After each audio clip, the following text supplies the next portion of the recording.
Let's learn imperatives. We use imperatives to give orders. Wake up now. We also use imperatives to give advice. For example, eat more vegetables.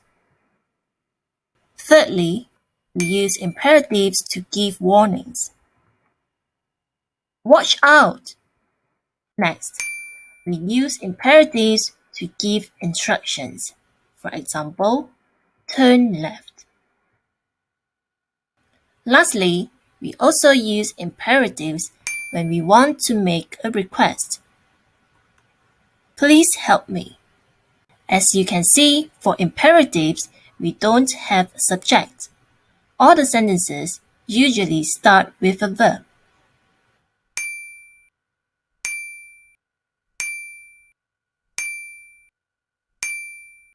To be more polite, sometimes we can add the word please. Exercise 4.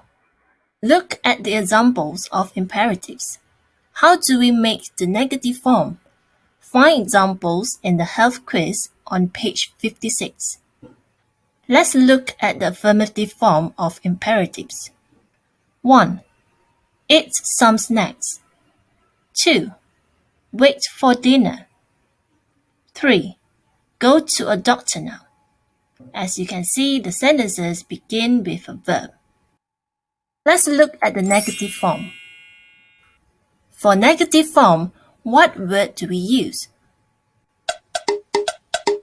Yes, the word don't. Don't eat.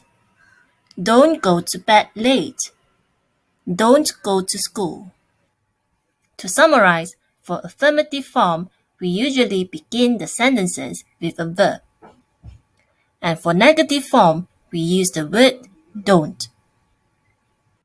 Now let's practice. Exercise 5. Complete the sentences with the affirmative and negative imperative forms of the verbs in the box.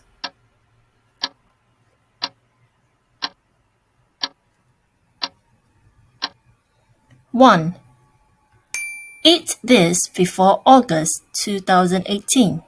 2. Visit this place. 3. Don't drink this water. 4. Go right here. 5. Ask questions here. 6. Don't play football here. Exercise 6. Write advice for situations 2 to 6 using affirmative or negative imperatives. Let's look at the sample answer. What's the best advice for a friend who wants to be healthy? The advice that you can give is exercise, eat healthy food, don't go to bed late. Now is your turn to give some advice. 2. What's the best advice for a friend who wants to run a marathon? Practice running every day. 3. What's the best advice for a friend who is having a boring weekend? Visit friends, play football. 4. What's the best advice for a friend who has got exams next week? Do revision, don't panic. 5. What's the best advice for a friend who has got a problem?